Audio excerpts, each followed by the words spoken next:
Lá, a gente vai continuar então nossa aula sobre Sócrates, que nós paramos na aula anterior, né? Então, que já está postado aqui. Quem foi Sócrates? Então hoje a gente vai falar um pouquinho sobre Sócrates e a questão do negativo. Como vocês perceberam, nossa última aula está cortada pela metade. E isso é devido à total incapacidade do professor de vocês de lidar com tecnologia. Isso deixa o professor de vocês muito triste e deixa vocês provavelmente tristes também. Então, para que a gente possa tapar esse vazio interno, a gente vai dar sequência aqui com aquilo que ficou da última aula, né? Sócrates e a questão do negativo. Como a gente vai entender isso, então? E o que estamos fazendo? Nós estamos tentando entender qual que é a postura filosófica de Sócrates. Como que Sócrates fazia filosofia. E a gente está tentando como que descobrir um Sócrates do passado. Né? Como a gente pode olhar o Sócrates sem esse peso histórico que ficou, principalmente do Platão. Né? Isso é uma discussão que existe, uma discussão longa. Os pesquisadores de filosofia clássica têm muito a dizer sobre isso, né, de quem foi Sócrates, quem foi Platão, o que é do Platão que está no Sócrates, porque o Sócrates não escreveu nada.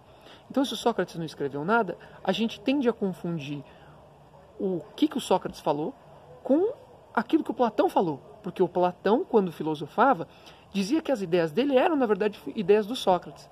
Ele atribuía as ideias dele ao Sócrates. Isso nos faz questionar quem foi o Sócrates. Se Sócrates tem uma filosofia original, se Sócrates é uma invenção do Platão, né? Se Sócrates tem um momento que filosofava e era Sócrates mesmo, e Platão escreveu isso, e se em um determinado momento Platão começa então a atribuir suas próprias ideias às ideias do Sócrates. A gente vai partir mais ou menos dessa posição, tá? Que existe sim um Sócrates e que a gente pode encontrar esse Sócrates nos diálogos de juventude do Platão. Então, quando Platão escreveu os seus primeiros textos, os primeiros diálogos, né, socráticos, esses diálogos socráticos que o Platão estava escrevendo, os de juventude, eram de fato Sócrates. Então a gente vai fazer alguma análise mais ou menos disso, de novo, baseado no Kierkegaard, tá? Como já está seguindo na nossa última aula. Então, uma inspiração kierkegaardiana. Então vamos lá.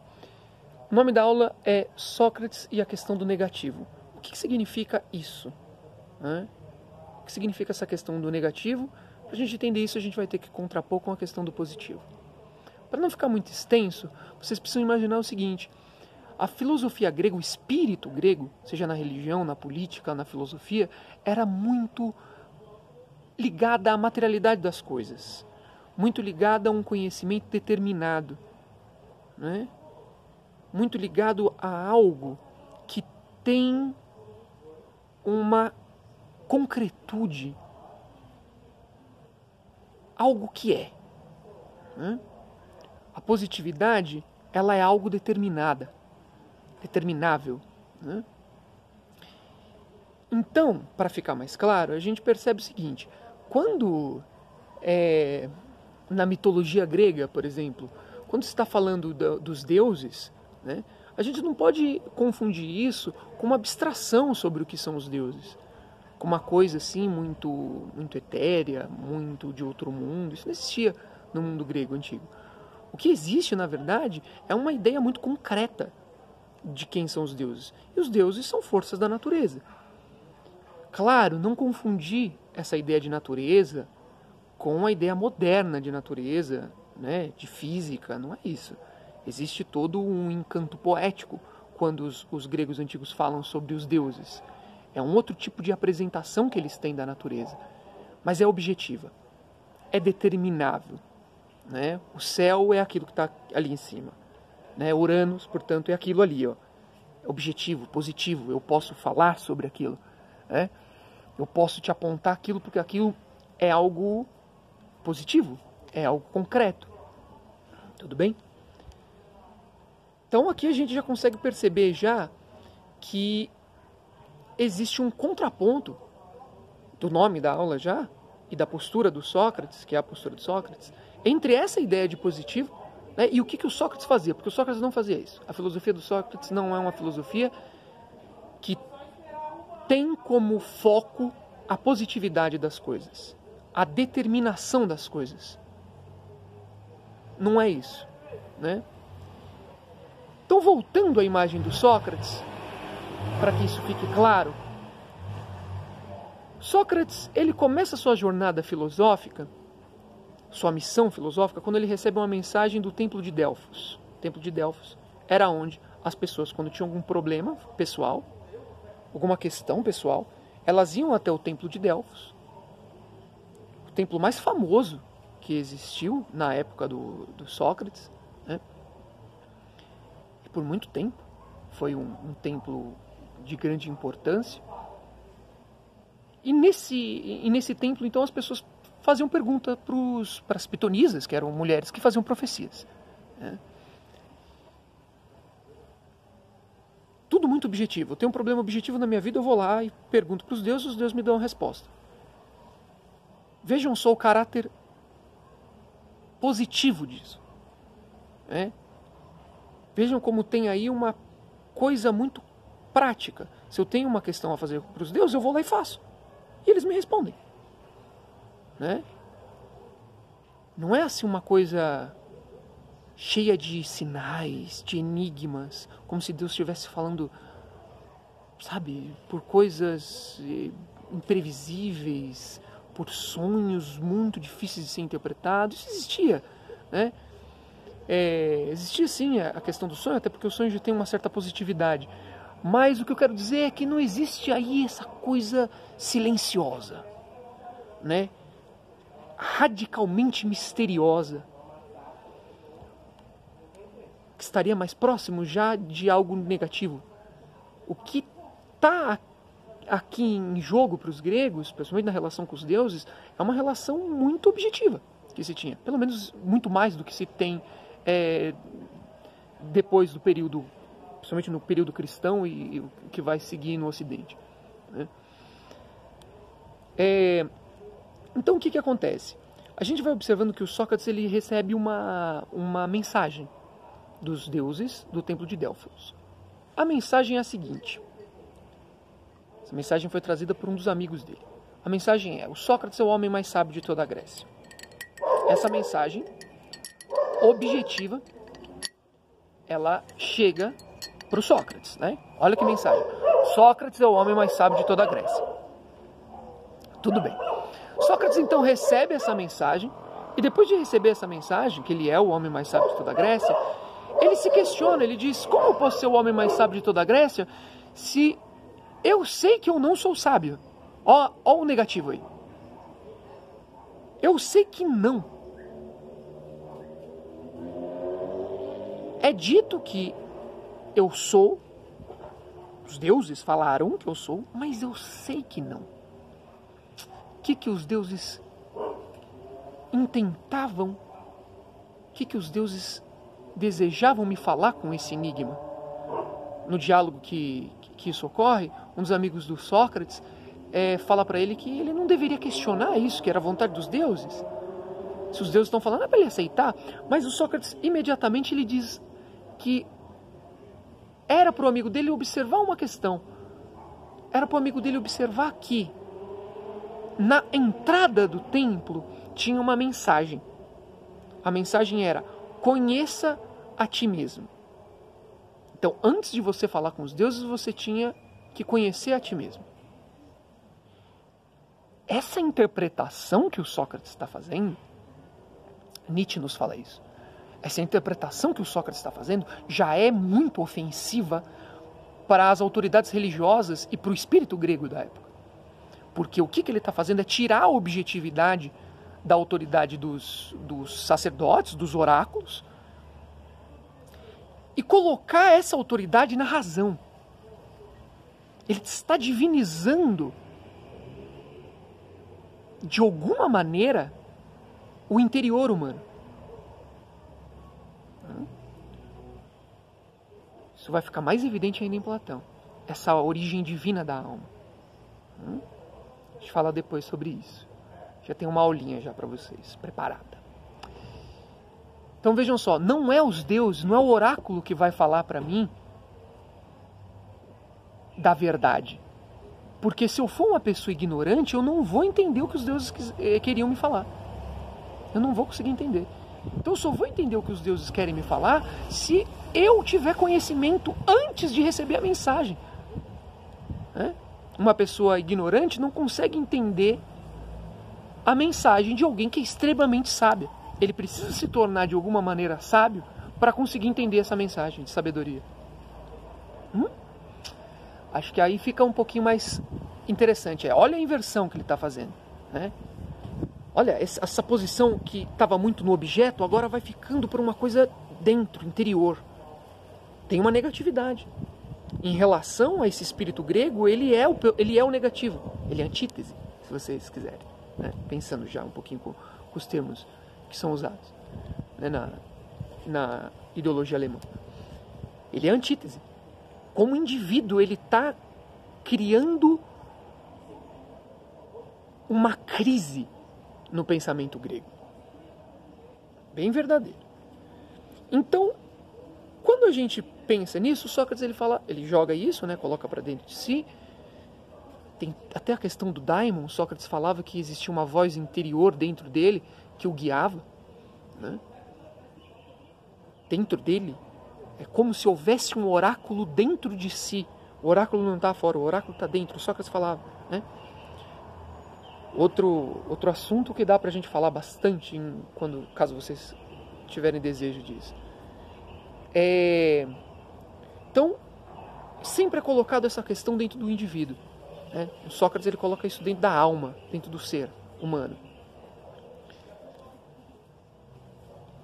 Após isso, então, o Sócrates começa uma verdadeira missão filosófica de querer entender o que os deuses falaram para ele, com essa mensagem, que ele era o homem mais sábio. Ele falava, ora, os deuses não mentem, eu sou o mais sábio, mas eu sei que eu não sou o mais sábio. Como resolver o enigma, o que os deuses intentavam me falar? E depois disso, então, o Sócrates, ele fala, se eu sou o cara mais sábio de toda a Grécia, eu tenho uma missão. Eu tenho uma missão com as pessoas, eu tenho uma missão comigo mesmo. Que é fazer o que eu sei. O que eu sei fazer é dialogar. O que eu sei não é transmitir um conhecimento específico. O que eu sei é fazer questões. Percebam, Sócrates é alguém que questiona. Quem questiona é alguém que não sabe ainda. Que legal. O questionador é aquele que não sabe ainda. Se o questionador é aquele que não sabe ainda, essa é exatamente a postura que o Sócrates vai assumir. Questionar. É uma postura de não saber.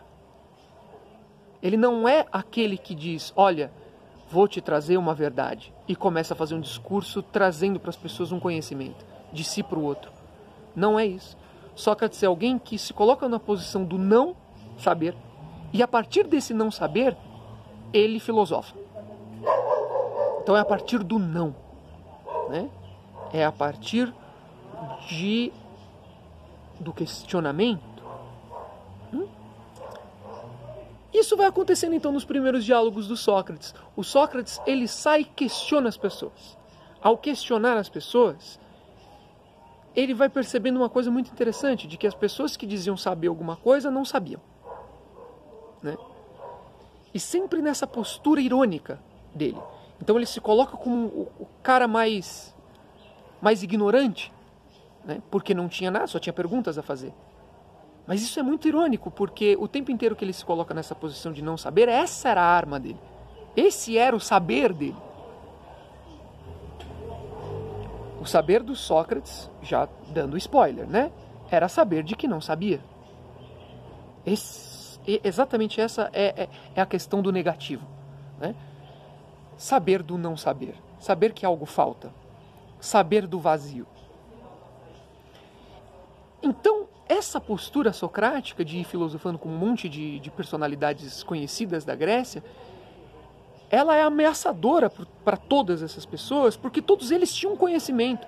Eles achavam que tinham conhecimento, iam falando com o Sócrates, e o Sócrates, a partir das questões, iam fazendo essas pessoas se enroscarem tanto, assim, elas iam se contradizendo, elas iam percebendo de que elas não tinham conhecimento em profundidade do que elas estavam falando, e a partir disso, elas ficavam exatamente na mesma postura do Sócrates. Então elas que pareciam saber muito, de repente elas não sabiam. Olha, eu não sei. E você que dizia não saber o tempo inteiro, agora eu estou na mesma posição que você. Eu também não sei igual a você. E existem muitos discursos socráticos que são conhecidos como os discursos aporéticos, que são também os discursos de juventudes. O que é uma aporia? É quando o diálogo não leva a lugar nenhum. Aporia significa, se não me engano, não sei se é lugar nenhum utopia. Enfim, a aporia é quando o discurso chega num certo vazio, num buraco. Então se começa a dialogar, ele vai conversando com as pessoas e de repente chega num momento que a pessoa fala, olha, eu não sei o que eu estava falando. Só que fala assim, ok, a gente conversa então outro dia. Acaba o discurso assim. Acaba o discurso fazendo com que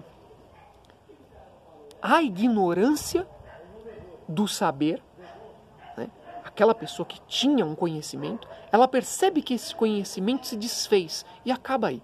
Isso lembra muito alguns métodos, na verdade, algumas práticas clínicas na psicanálise. A pessoa que tem uma visão do mundo, fala, olha, eu sofro por causa disso, e vai com esse conhecimento, vai com esse conhecimento. O analista vai conversando, bem socraticamente, de repente a pessoa fala, olha, eu não sofro por causa disso. Acabou a sessão. Até a nossa próxima sessão. Esse momento não é um momento infértil. Esse é um nada fértil. Esse momento que você fala, olha, eu não sei onde eu estou. Porque se você não sabe onde você está, isso significa que você pode tomar outros caminhos, pode experimentar outras visões, outras paisagens, mas quando você está muito fechado num tipo de conhecimento, ele vai te envenenando. E não só assim, No caso do Sócrates, ele ia envenenando todo mundo. Ainda mais quando começa a transmitir esse conhecimento e vender ele, que é a crítica que ele faz aos sofistas. Você vende a ignorância. Você vende um modo de pensar a realidade de que não liberta. Percebe como o negativo é libertador? A liberdade e o negativo estão relacionados? Olha que coisa interessante. Ainda mais para o Sócrates, que todo o processo dele foi servir à democracia grega, que é a liberdade. A democracia grega e a liberdade estão relacionadas. Não tem como você... Enfim, a democracia foi criada justamente para um exercício da liberdade, para que haja um exercício da liberdade. Então, o que nós estamos observando até agora é que o Sócrates, quando conversava com alguém, ele ia esvaziando o discurso da pessoa. Como ele fazia isso? Fazendo com que, a partir de perguntas, não é a partir de um saber objetivo, positivo, a partir de algumas perguntas, a própria pessoa ia se colocando em contradição até se dar conta de que ela não sabia. Ela mesma se dava conta, a própria pessoa se dava conta. Ele não chegava e falava assim, olha, você não sabe do que você está falando. Só que não existe nenhum momento que ele faz isso. Objetivamente falar, olha, você é burro. Você é muito burro, você não sabe conversar comigo. Sócrates não tem isso. Muito pelo contrário, ele fica se colocando o tempo inteiro na posição de irônico, e é muito engraçado ler. Pelo menos essa é a minha lei, o jeito que eu leio. Quando eu era bem jovem, quando eu li o Sócrates, eu dava muita risada, porque eu achava aquilo um show, assim. É muito teatral. Então ele, a partir das perguntas, assim, ele ia colocando a pessoa em uma posição de não saber, que a pessoa muitas vezes ficava muito irada. Falando assim pro Sócrates, olha, eu vou bater em você, Você é uma enguia. Tem uns que falam, você é uma enguia, você me eletrocuta. Eu me sinto paralisado. Quer dizer, para onde eu vou com esse meu conhecimento, eu não consigo ir para lugar nenhum. O que você está tentando fazer comigo, Sócrates? E o Sócrates sempre rebate, sempre retruca, falando assim, mas eu não sei de nada, quem sabe é você? Você que tem um conhecimento, você que falou que ia me passar um conhecimento, por que você não está passando esse conhecimento? Eu sou ignorante, eu só tenho perguntas. Sócrates é condenado, porque ele começa a juntar em torno de si uma série de discípulos, de que ele não dizia ser discípulos, porque discípulos são aqueles que seguem um mestre. Ele não é um mestre, porque para ser um mestre ele teria que ter um conhecimento objetivo. Ele é um amigo, porque amigo é aquele que convive, faz questões e caminha junto. Esse caminhar é uma obra do negativo. Essa imagem do Sócrates de estar caminhando e dialogando com a pessoa, talvez seja aquilo de mais interessante e de menos falado do Sócrates. Sócrates é aquele que caminha com as pessoas, vai conversando com as pessoas e vai tirando delas a ignorância.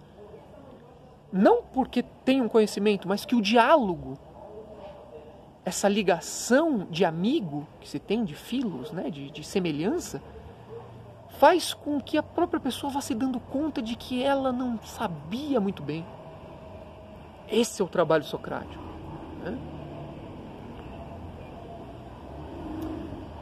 Então, o Sócrates, ele juntou alguns jovens em torno dele, que o seguiam, dentre eles os Xenofontes, que nós falamos, o Platão, né, que falamos o tempo inteiro, diversos outros discípulos, diversos outros admiradores do Sócrates, Alcebíades, existe um monte de admiradores. Os discursos dele são repletos dessas imagens. Até que o Sócrates, então, é condenado. Né? A condenação está num livro dele, chama Apologia. Apologia de Sócrates, é onde ele está se defendendo. Acho que a gente podia falar um pouquinho sobre isso. Basicamente, o Sócrates é condenado por corromper a juventude, por ser um falso mestre e por não acreditar nos deuses. Dizia ter um daimon, né, como a gente falou no começo da aula. Dizia ter o daimon significa em grego ser de luz. É uma espécie, um paralelo a um anjo da guarda. Vai? Dado as devidas proporções, tá bom, gente? Só para vocês entenderem que é uma influência que, no caso do Sócrates, alertava ele quando ele estava se tornando uma pessoa muito ignorante. Quando ele estava, na verdade, caminhando por um conhecimento que era um conhecimento equivocado. Só alertava, ele percebia que tinha alguma coisa errada, ele não sabia o que, é negativo também. O daimon dele não fala assim, ó,